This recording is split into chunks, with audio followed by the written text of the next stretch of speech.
तो पहले देखते हैं देश भर से कुछ खास खबरें। बिल्कुल, और बात करते हैं इस वक्त की सबसे बड़ी खबर की। 5 राज्यों में विधानसभा चुनाव की तारीखों की आज घोषणा की जाएगी। चुनाव आयोग आज दोपहर 12 बजे करेगा प्रेस वार्ता। ये तमाम बड़ी बातें हम आपके सामने रख रहे हैं और 5 राज्यों में चुनाव की तारीखों को लेकर प्रेस कॉन्फ्रेंस की जाएगी। मध्य प्रदेश, राजस्थान, छत्तीसगढ़, तेलंगाना, मिजोरम में होने हैं विधानसभा चुनाव। तो ये बड़ी खबर आपके लिए हम ट्रैक कर रहे हैं। चुनाव आयोग आज दोपहर 12 बजे प्रेस वार्ता करने वाला है और जो 5 राज्य जिनका नाम हमने आपको बताया, मध्य प्रदेश, राजस्थान, छत्तीसगढ़, तेलंगाना, मिजोरम में आने वाले समय में विधानसभा चुनाव होने हैं। तो इन 5 राज्यों के विधानसभा चुनाव की तारीखों की आज घोषणा की जाएगी। 12 बजे दोपहर प्रेस वार्ता करने वाला है चुनाव आयोग। तो मध्य प्रदेश, राजस्थान, छत्तीसगढ़ में होंगे विधानसभा चुनाव। ऋषि कुमार इस वक्त हमारे साथ और जानकारी के साथ जुड़ रहे हैं इस बड़ी खबर को लेकर। ऋषि, क्या कुछ अपडेट है? इस वक्त प्रेस कॉन्फ्रेंस की जाएगी, तारीखों का ऐलान किया जाएगा, लेकिन क्या कुछ अनुमानित है? देखिए जया, बेहद महत्वपूर्ण दिन है इस बात को लेकर कि इन 5 राज्यों में जो विधानसभा चुनाव होने हैं और वहां पर जैसे ही चुनाव आयोग ये प्रेस वार्ता करेगा, वैसे ही इन सभी राज्यों में जो चुनाव आचार संहिता है सबसे पहले वो लागू हो जाएगी। और चुनाव आचार संहिता लागू होने के बाद तुरंत वहां की जो सभी शक्तियां हैं चुनाव आयोग के अधीन हो जाती हैं और वो जो भी गतिविधि वहां पर प्रशासनिक और आर्थिक और जिस तरीके की गतिविधियां हैं उन सब पर आयोग की नजर रहती है।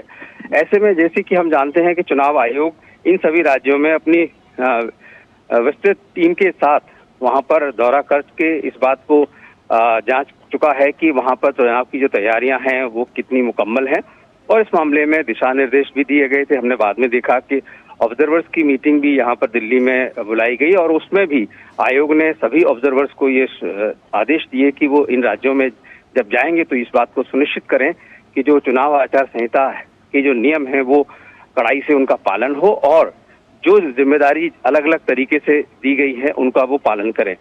जहाँ तक अगर इन राज्यों में चुनाव की तारीखों के बारे में हम आकलन करें तो हम जानते हैं कि मिजोरम में जो विधानसभा का जो कार्यकाल है वो दिसंबर में समाप्त हो रहा है। तो वहीं बाकी के राज्यों में जिसमें कि तेलंगाना, राजस्थान, मध्य प्रदेश, छत्तीसगढ़ में जो विधानसभा के चुनाव का विधानसभा का जो कार्यकाल है वो जनवरी तक है अलग अलग तारीखों में। उस लिहाज से हम देखें तो मिजोरम में शुरुआत में चुनाव हो सकते हैं, जो कि हम मान के चलते हैं कि जो अलग अलग त्योहार हैं उनको अगर देखें और मौसम के हिसाब से देखें तो 15 जनवरी से 15 दिसंबर के बीच का जो समय है आयोग संभवतः इनमें से कुछ तारीखों को चुन सकता है। जी ऋषि, हमने देखा था कि तारीखों के ऐलान करने से पहले जो आज अभी ये खबर आई है उससे पहले ऑब्जर्वर्स जो थे इलेक्शन कमीशन के, उनके साथ भी बैठक हुई थी दिल्ली में।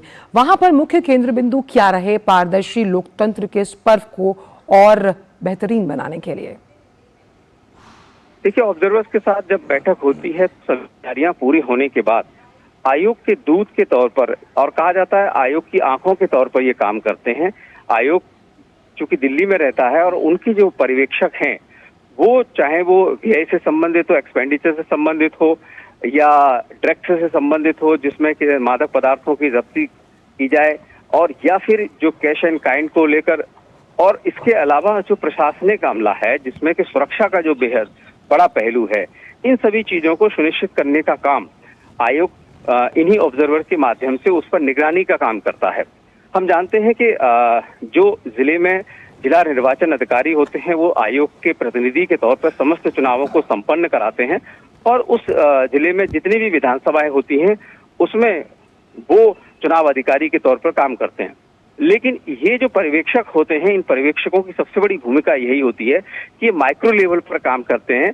अगर किसी के पास सुरक्षा की जिम्मेदारी है, पुलिस विभाग से संबंधित हैं वो तो वो उस पर काम करते हैं, अगर व्यय से संबंधित है, एक्सपेंडिचर से संबंधित है वो उस पर करते हैं। तो इस तरीके से ऑब्जर्वर्स की जो भूमिका है बहुत महत्वपूर्ण है और जब कभी भी कोई विवाद की स्थिति होती है ऐसे में ऑब्जर्वर्स जो कि फील्ड में होते हैं और उस फील्ड में मौजूद तमाम तथ्यों का संकलन करके आयोग को तत्काल वो रिपोर्ट भेजते हैं और इसी रिपोर्ट के आधार पर हमने कई बार देखा है कि आयोग चूंकि आचार संहिता लागू होती है तो ऐसे में तुरंत फैसला करने में भी सक्षम होता है और तमाम कार्यवाही भी हमने देखा होता है कि अगर आचार संहिता का उल्लंघन किया गया है तो तत्काल कार्रवाई की जाती है।